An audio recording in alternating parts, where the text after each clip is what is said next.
Namaskar, Namaskar. friends. It is a very nice day for us. We are going to have a program, very nice program on Assamese panel discussion, and that is on the topic post-colonial discussion in modern Assamese literature. So we have invited three experts on this topic. So it is my pleasure to welcome you all. Uh, I am welcoming Professor Pradip Acharya ji, Professor Bivash Chaudhury ji, and Professor Arindam Barkataki ji. So three are the expert persons to speak on this topic. As we know, Assam is the beautiful state of Northeast India. It is the most developed state and rich in art, literature, and culture. So, on looking to the literature, we have three experts to give their light on three topics: poems, short story, and novel. So, it is my humble request to first of all to Arindam Barkati to say something on this topic, on this regard to looking to the short story. Arindam, he is a critic, essayist, editor, and a short story writer. He has 4 books to his credit. He has been awarded Sahitya Akademi Yuva Puraskar and Munim Borkakti Award. He was formerly editor of Prakash, a literary journal published by Assam Publication Board, editor of so many projects, and he is doing the project work of Assamese Assam Sahitya Sabha, and he is the honorable member of Assamese Advisory Board Sahitya Academy. So may I request Arindam Barkati to say something on this topic. Arindam, please. Uh, Thank you, Dr. Sahu. I'm very much happy to be in this session with my teacher, Pradip sir, and another Bivash. My topic is I want to say something on Assamese short story, post-colonial aspects and issues that has been seen through the years in Assamese short story. Post-colonialism, I believe that it does not denote the aftermath of colonialism only. It also emphasizes the discourse of struggle, resistance, and some kind of reverse action. Post-colonial critic Franz Fanon has said once that liberation does not mean withdrawal of colonial power. What is means to Fanon is the removal of the inequality and the hierarchical power structure that were provided by the Westerners, and perhaps still it has been continued by the present system. Urvosi D'Italia once said, when publishing writers from Northeast, it is difficult not to look at the political nature of their writings. Virtually everyone writing from there somehow or in other is rooted and involved in the politics of the region. The politics and the ethno-political consciousness is seen in Assamese literature from the very beginning, from the very independence. And with the coming of terror as a social threat, it became more significant. Terror is not merely, I believe, just bomb exploding or even the awareness of who the enemy is. As political psychologist Assis Nambi once said, terror is a sense of being swamped, as it were, by the systematic derangement in which social structures are shaped.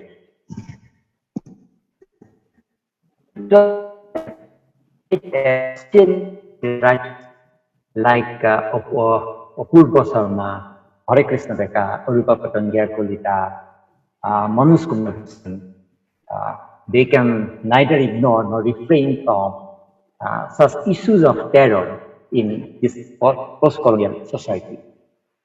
Two different visuals of these terribly their prime times find expression and in two short stories written by Apurva Sharma and Hare Krishna Rekha, Moses Prasanna and Hare Krishna Rekha's Bongiyar. Hare Krishna Rekha's Bongiyar is essentially an attempt to grasp the measure of terrorism, and Apurva Sharma's Mojia Tez tries to unravel the plight of fear striking and terrorized humanity. On the surface, both the stories it gives an impression that it is an heinous acts of terrorism created by the rebel groups. The outcome of both the stories is bleak existential crisis that humanity faces, and it is the prospect of pre-reckoning that insurgency essentially tries to delineate. These two narratives encapsulate the status of state machinery and elaborate on the genesis of rebellion that eventually yields to terrorism. These two stories are not just narratives, they are the accounts that should be and that is recounted. This form of terrorism compels the state as well as extremism to intrude the sting of adverse situation. And in this connection, the protagonists of both the stories are forced to lead a life of uncertainty. The protagonist of Bondiar plays into the hands of terrorism, or on the other hand, the main character of Mojiaktaz has his home at a native village held to ransom by the state machinery agents of brutalities because the elusive brother associated with the rebel outfit. The meaning of being held a hostage in both the narrative is different, and the difference lies in the domain of feeling as well as relationship. In the story of Bondia, we find interdependency of being held hostage and terrorism, both determined by the clout of gun, but where the self-proclaimed support for this clout is also, we have seen that this is persecuted. Also, in Mojiaktez is not determined by the barrel of the gun, but by this anarchist nature of the society where he lives. And because he could not surmount those social hurdles, he is held hostage by his own society. He is not held hostage by some unseen bond of fate, and therefore he could not experience any relief in the humanitarian health and ethical ideals of human society. In both the narratives, the dissimilitude between the truth and reality is determined by their personal experiences. The narrative of Bondiar and Mojiates have been held to be classics of contemporary time, not because they purport to offer a viable solution to problems of the troubled times in the social life of Assamese people, but because they have been successfully able to raise significant questions, common to the masses, and also because they have made the distinction between the truth and reality in the social life and of our terror-ridden environment. Foucault, in his monumental book Discipline and Punish, said the notion of brain power, where he takes that it is the centralized power structure in the state or any domain where if someone violates the law, he will have to face terrible situation. And that kind of situation, seen in Assamese society post 90s, after 90. And I believe that these Assamese writers like Hare Krishna Deka, Apurva Sharma, Tulo Paitya, Manoj Kumar Goswami, Prashanta Das, okay, they are trying to reflect this type of issues, okay, from this post-colonial psychological expectation. The next point that I want to deal with, or I want to discuss, the identity of new women that emerged in the hands of writers in this period, and how they have created a new kind of identity in their literature. Because we know it very well that once Assamese women lived in a very quickened life of patriarchal society, though they were very independent. And whenever we think about women character, the name that strikes our mind most, okay, and it comes first is the name Tagore, a character in the novel of Binsi Kumar Borua, Jibonar Batat. And there is a flower by the name Togger whose softness, whiteness, and fragrance impel a search for the Assamese young woman even today. And closely connected with the search is the consciousness of the attractiveness of man. But with the passing, with the change of the time, okay, we have made some characters like Manoka, a character of Women Borgohai's Machoganda, who has a similar, you can say that who has similar mindset like Damayanti, a simple village girl in Mamunira Goswami's Sanskar. Are indeed characters, they are powerful enough, okay, to draw our profound admiration. But on the other hand, we must have to say that they are the characters with distinctive traits, which we simply cannot dare to think about finding in our own maternal or paternal arms. Okay, they are so strong. And I think this type of character portrayal in Assamese literature or Assamese story is possible because of the impact of new trends and theories of social reality and history. With the emergence of the new group of female writers who are basically capable of experiencing the trait of feminist consciousness, the character of women behavior in literature, in Assamese literature, changed, and they came out from the poetic construction of literature in general.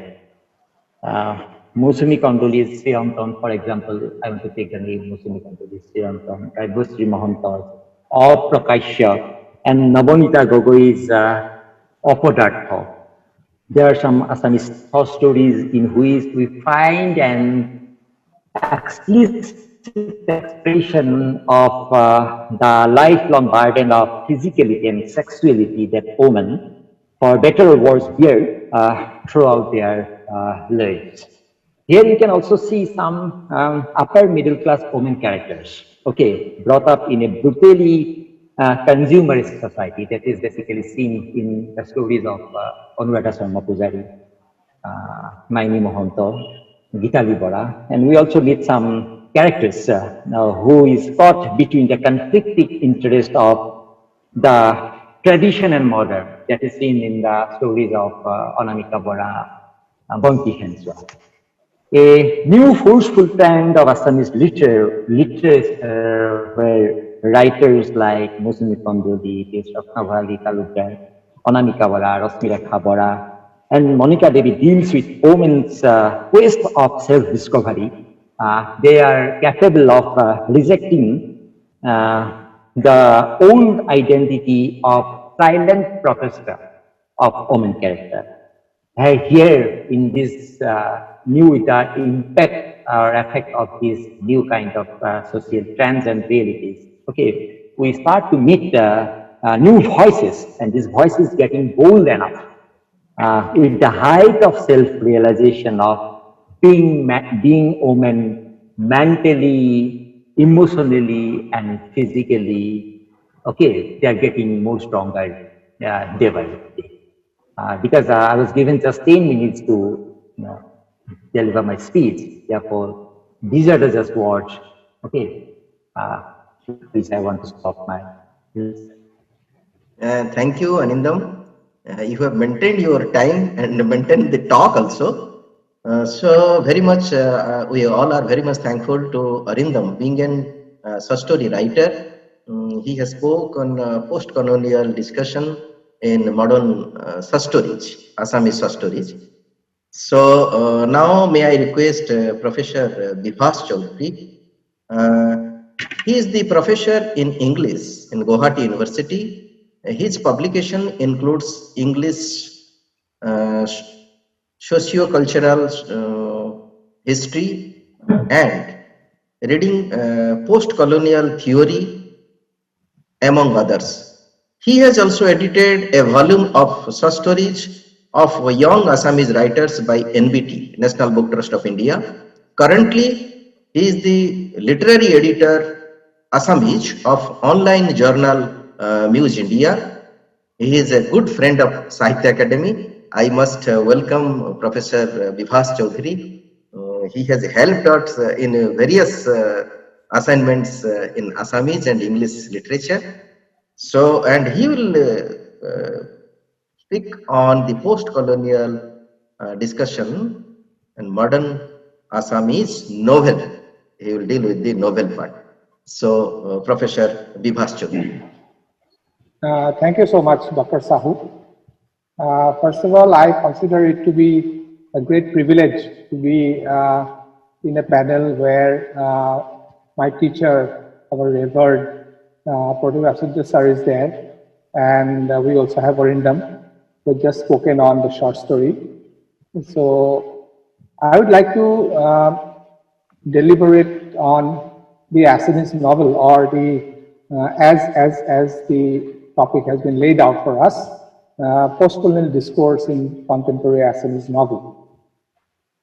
Now, when we say post-colonialism, it's of course a very wide bracket, and it is not simply about the colonial experience that is being revisited, but there are so many other issues, such as the issue of the subaltern, of the question of resistance, of the fragmentation of society, and of course, the disparity that exists between different social formations. Amongst these, there's something which has occupied the narrative consciousness of the contemporary Assamese novelist, and that is the question of history.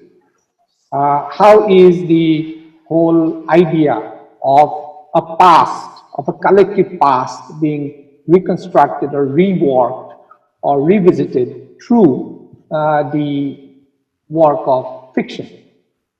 Of course, we have here a very, very interesting bouquet where we find, for instance, works that go to the past and look at history, historiography, narrative, and take up certain figures, some historical, and some, of course, are drawn into that canvas to present to us the novelist's perspective on a historically identifiable event.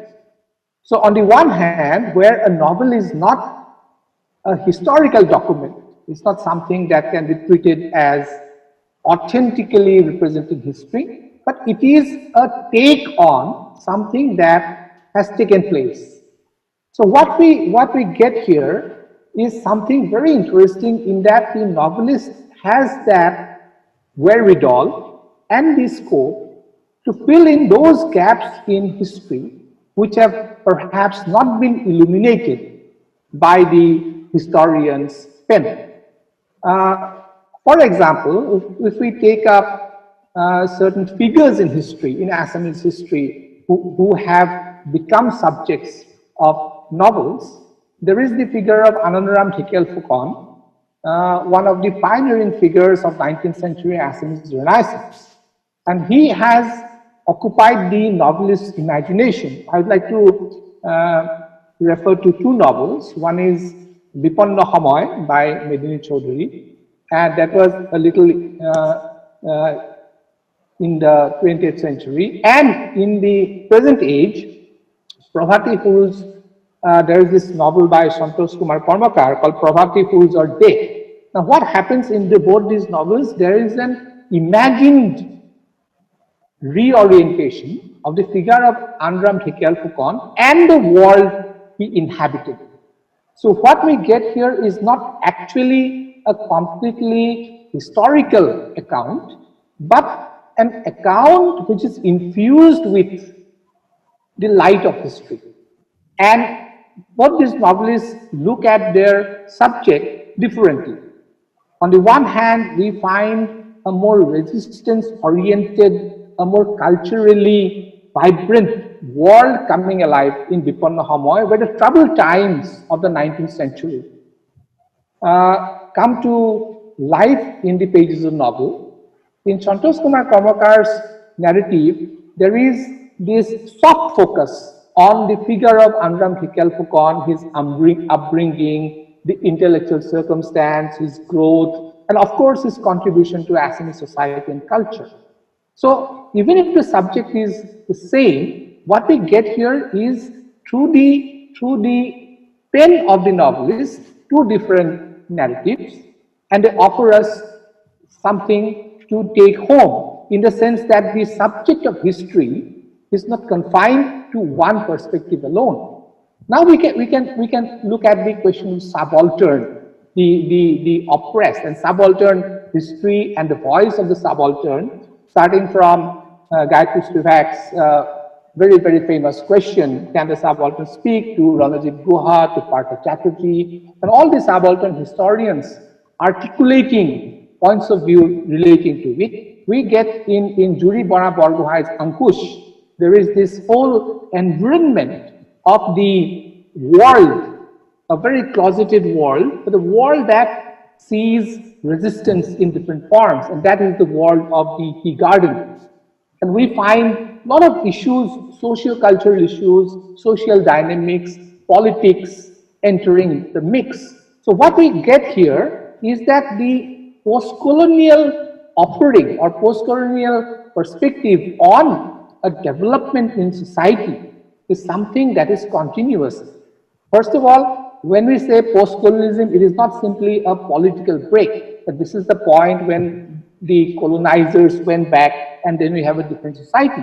It is a continuum, it's something that has continued. So the nature of oppression, the nature of domination that was taking place in the world of the tea garden is something that is ongoing. So in order to understand the nature of that society and the pressures of a technologically vibrant outside world, so the people inside the tea garden, their families, are constantly facing different kinds of registers to which they have to respond. It's not simply the question of land or identity or their masters, but there are other technological factors which have come here and which have given them a different kind of orientation. The nature of resistance has changed. The grammar of politics has changed, and that is something which is reflected in Ankush. Now, when we go to history, we also find in contemporary Assamese novel a reworking of myth. There is this novel by Mridul Harma called Tejimolar Makor Hadu, where there is an alternative narrative being proposed of the figure of Tejimola being at the center, but not Tejimola's version. This is the fabular reworking of a fable, of a tale, of an Ohomia Hadukatha, and then offering us a perspective from the margin of a figure who is in the original narrative seen as an outsider, seen as someone who is not part of the focal character. So what it does, the focus on the marginalized space and using that space to offer a reading which sheds light on our understanding of a very, very well-known, very well-settled Assamese folktale. So what happens is, what this dynamics does is to enable us to revisit an existing narrative in a new light. That, okay, this is the story I have read, now I can read it differently because now there are other things which I can look at. Then there is Tulika Hoikia's novel. Tulika Hoikia's novel is Sarihal Gukhane Tez. Now this is again a political, historical narrative that goes back to the past and looks at the question of hierarchy, of ascendancy, of power, and there we find that the whole question is, how does one look at a marginal figure and the appropriation of power and what it does to society. So again, what we find in these novels is the reworking of the marginal space and presenting to us through a fleshing out of that space by the novelist's imagination. And what we have seen here, that these are remarkable works of fiction, in that they present to us the dimly lit or less lit areas of history. And they open up that space for us to look back at the history and say and understand and respond by looking at the whole process of what Hayden White calls emplotment. That history is something that involves the process of plotting of a narrative. And these novelists have really pointed out that dimension of history, which that dimension has become a very, very vibrant, exciting subject for novelistic discourse. So on the one hand, when you say postcolonial discourse in novel, we have novels where the subject is historically identifiable.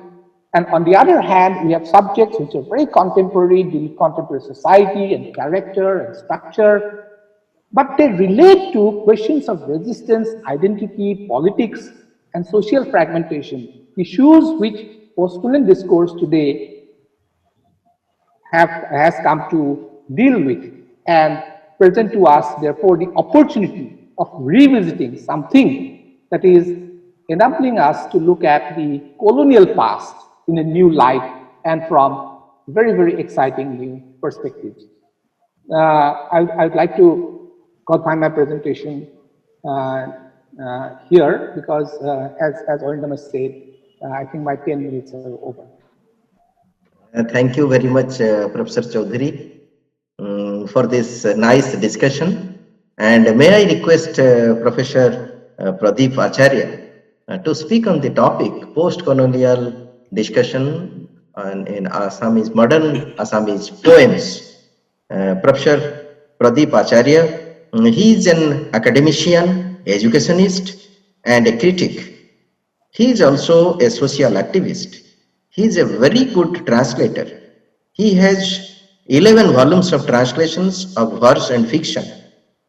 A retired professor, but a very good active thinker, socio-cultural personality, a very good friend of Sahitya Academy since long.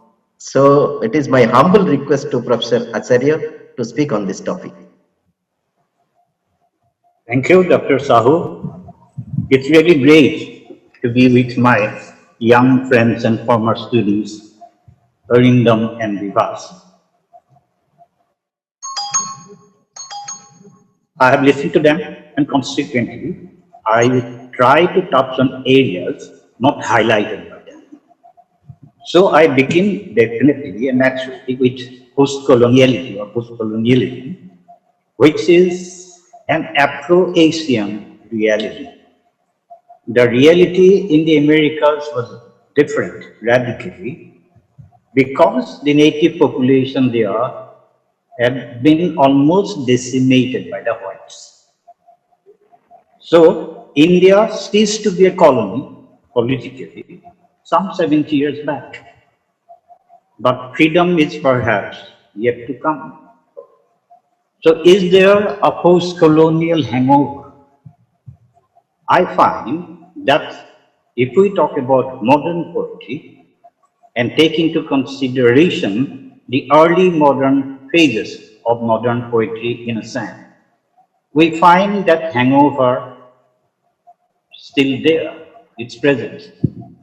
And that can be best explained if I bring in the perspective of Indian poetry. After all, we are conducting this discourse or discussion or whatever in English, which is the abiding legacy of the colonizers. So, if we talk about or refer to a poem by W.H. Auden on partition, that was one reality, one trauma that the Northeast did not have to suffer. The weather was frighteningly hot, and the bout of dysentery kept him constantly on the trot. But in 7 weeks it was done. The frontiers decided, a continent for better or worse divided. That is what audience said on partition, that Indian literature cannot do without. But that particular reality is missing from the Northeast. And the abiding harmony here, it has never seen a communal riot. So the reality is different. It is definitely historically post-colonial. But what is the character of poetry? I find that poetry is not the designated realm of discourse. Perhaps it is still hitched, basically because I believe it is still hitched to the frayed dream of the autonomy of literature. And poetry really cannot be a designated realm for discourse. So the terms post-colonial and discourse would be relevant to our discussion. So I'll just say a line or two on that and elaborate on the Afro-Asian realities, which I had already stated is entirely different from that obtaining in the Americas. So, in the Indian scene, we find that the hangover of colonialism is still there in the early modern creations. That is best explained by someone writing in English, Keki Daruwala. This is what he says. Rock and rollers around Ravi Shankar, moths around Maharishi Mahesh, and beetles around boats. And we are thrilled. They have a lot to learn from the ragas still, these bumps. It is that same sentiment that Tagore euphoria after the Nobel Prize. At times, we do well in dog shows. At times, one may suspect that the soul has been sold to the West, and there is an endeavor to buy it back with native currency. I am referring to all this purposely to underline the difference with the contemporary Assamese poetry scene. The Assamese poet now, contrastively, shows a generous hospitality instead. That is what I will try to establish and illustrate with reference to a few poems. After all, poetry writing is popular, and in Assam, we have a magazine devoted to poetry alone that is edited by Arindam, Barkataki here, and Nita Sharma, Jatra. So I keep acquainted with the developments by going through the pages of Jatra. At times, we have a feeling, if I can quote Zizek, that post-colonialism is the invention of rich Indian guys who wanted to make a good career in the West, by playing on the guilt of the whites. So he may have referred to, or he may have had Gayatri Spivak, Homi, Bhava, etc. in his mind. He could also have, of course, added a Palestinian at your side. Be that as it may, the hospitality that I have noticed in post-colonial Assamese poetry is something I will illustrate from one or two examples. There is no post-colonial or uncertainty in the poems, which explore and exploit international realities in the idiom of the hearts, in the language use of the community, and the conventions of that particular language and linguistic group. I choose two young poets to present the contemporary scene. Pranjit Bora is an academic and is in the know of things.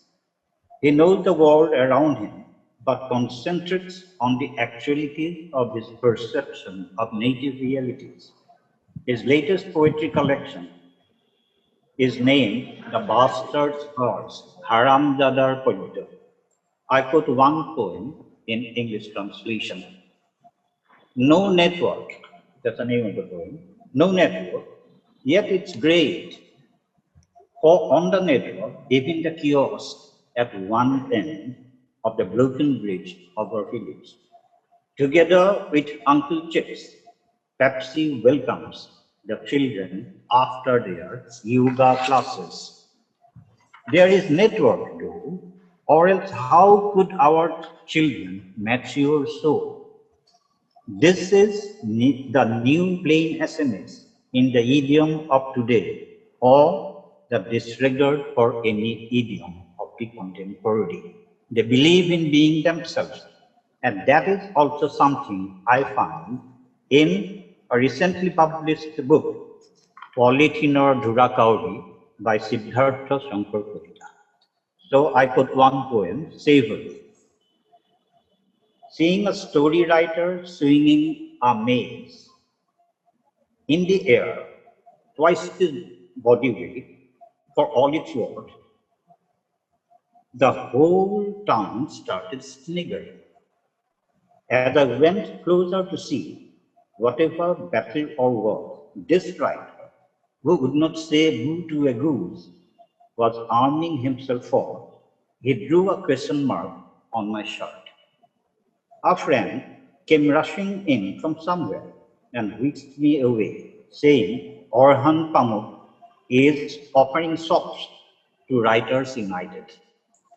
So this is something which takes into consideration and occupies or appropriates international realities by staying rooted in their own hearts and communities. And they have a different way of using the language, the plain language that we find in English poetry now. If we are familiar with, say, Simon Armitage or Carol M. Duffy. So I am comparing these things to show that there is no hesitation, no sense of shyness. It is simple, generous hospitality that we find in post-colonial Assamese poetry. That hospitality is both to ideas, contrary ideas, and contending concerns. So we can range from Orhan Pamuk to a very native reality and to the urban reality now of children with their cell phones. Something of a gadget that we cannot now do without. So to sum up whatever I have said so far, I would underline three particular aspects that if we want to study post-colonial situation or scene of Assamese poetry, we have to place it in the larger perspective of other language realities, including English. So I first quoted from Keki Daruwala, who looks at this hangover ironically and satirically. But that particular hangover is cured now with a heady dose of regionalism because post-colonial awareness had introduced and made room for larger pluralities. And these pluralities will help in the formation of identity, which is a burning issue. So, this question of identity may not be dealt with. They have overcome. They do not have to introduce themselves. They are in handshaking distances with all the writers in the world. And that particular thing had perhaps been initiated long back by references to history that Bivash had also referred to in Devakanta Boga's poem, especially Latin American history. Then you find that reaching out to international reality in Navakanta Boga's Palestine. We had housed them in prisons for they wanted a home. We killed them because they wanted eternal life. Then bulldozed their prisons into fields of corn. What is that hand sticking out from the earth? Other hands will sprout from it and tickle us to death. So this is the process that continues. And it is this freedom and this generous hospitality that I find and notice in contemporary Assamese poetry that I had referred to and illustrated with these two poems. I believe I have about completed my time, and that is all I have to say. Thank you, Dr. Sahu. Thank you, Arindam and Bivash. Thank you very, very much. Actually, Sahitya Academy is very much thankful to three experts, those who have given light on post-colonial discussion in modern Assamese poetry, novel, and stories. I am very much thankful to Dr. Dhrubajyoti Bora, the convener of Assamese Advisory Board, who has chosen this topic to be discussed for Assamese literature. So, it is my humble request to all the visitors and from the different organizations of Assam and beyond Assam also, those who are studying or taking research on Assamese language and literature to listen this valuable panel discussion, and it will be it is my humble request to seen in our website and YouTube also. So thank you very much. Thank you so much for this nice discussion. Thank you.